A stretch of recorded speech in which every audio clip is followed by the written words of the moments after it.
Hey guys, what's up?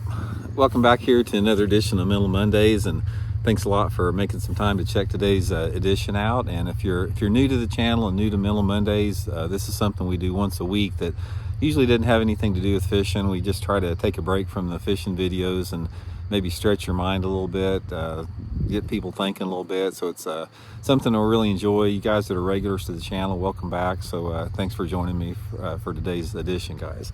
Today we're going to be talking about brainwashing, people that are brainwashed, people that are brainwashed and don't know they're brainwashed, and sort of getting into that whole discussion here because I've really, well, not just me, I mean everybody, we've seen a lot of examples of this over the past 5 or 6 years that I want to sort of address a little bit. So first of all, brainwashing is, it's not anything that's new. It's not anything that's just come along recently. It's sort of been part of the human experience as long as some people have been seeking to control or gain power over other people.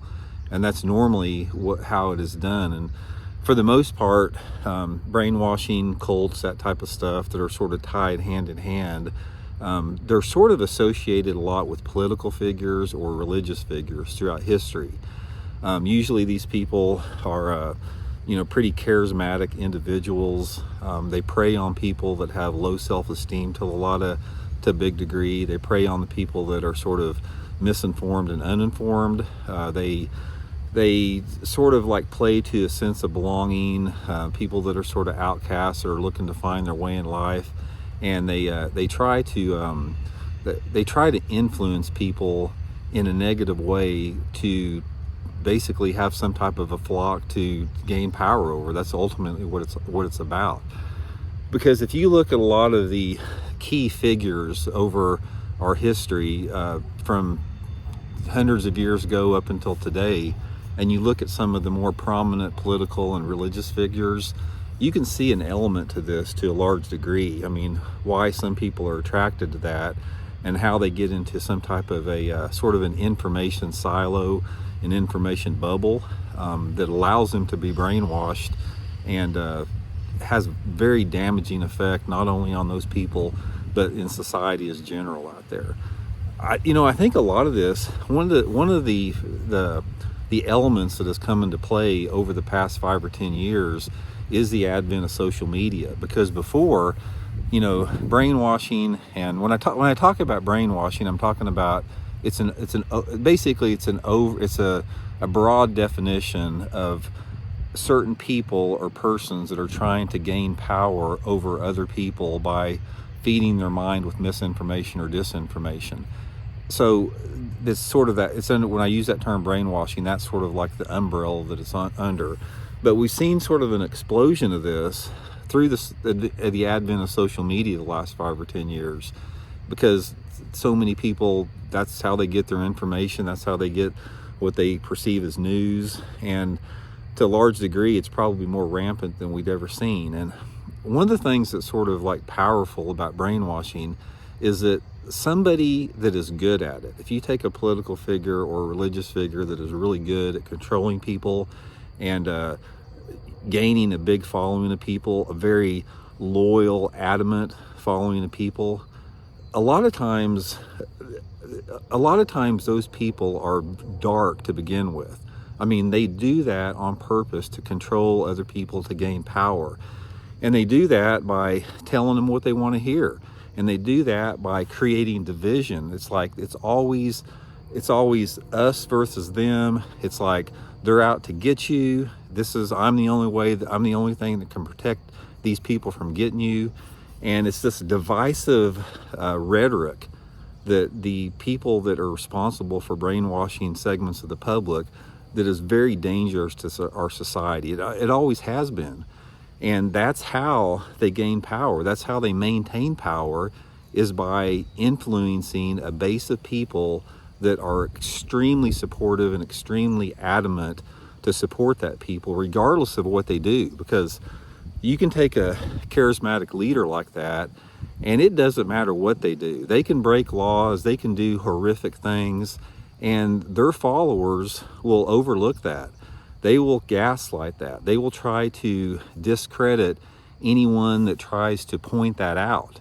and they do that without any facts. And that's one of the easy way to point out people that have been brainwashed is when they may have a stance on something. It's like they may have a very, very strong opinion on something, but they are unable to back up that opinion by any type of evidence or facts.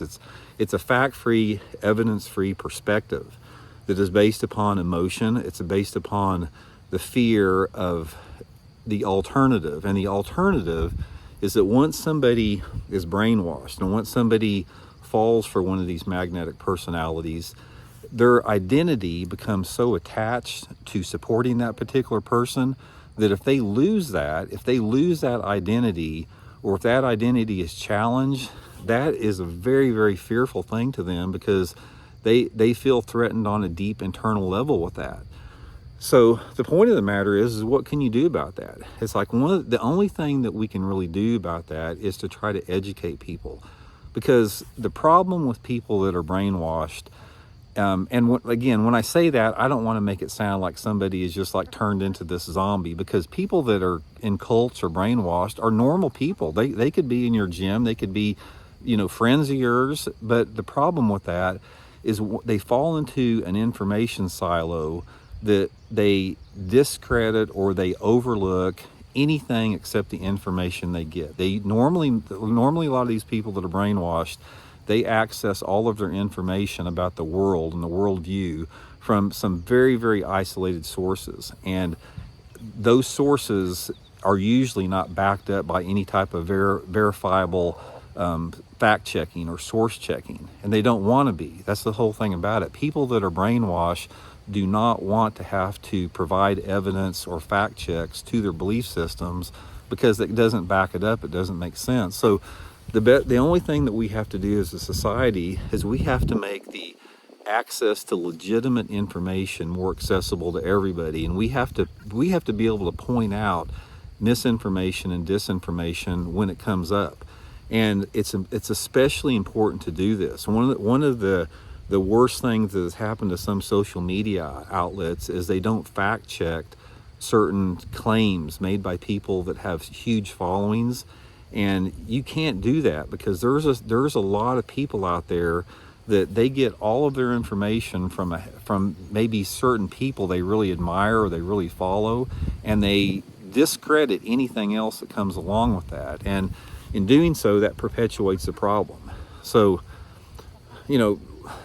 I think that, I think to some degree, I think every single person has some degree of a little bit of brainwashing. Everybody has perspectives and viewpoints that are colored to some extent, and that's probably okay. But what happens is when you start reaching the level of being brainwashed to the point where you're sort of in denial of reality, and where you have, say for example, you admire this one religious or political or leadership figure, and there's like they get bombarded from maybe some negative publicity, negative coverage over and over and over again, with factual legitimate sources to back up those particular charges or causes, and then somebody denies that without any type of fact or evidence to back up those denials.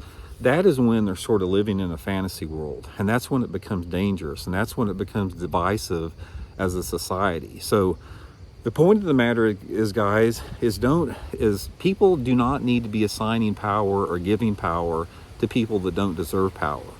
That is the worst thing that we've done throughout history. If you look back at everything that has went bad in history, it's usually because people have given or assigned certain people that don't deserve power to have power. That's how a lot of the wars have been started.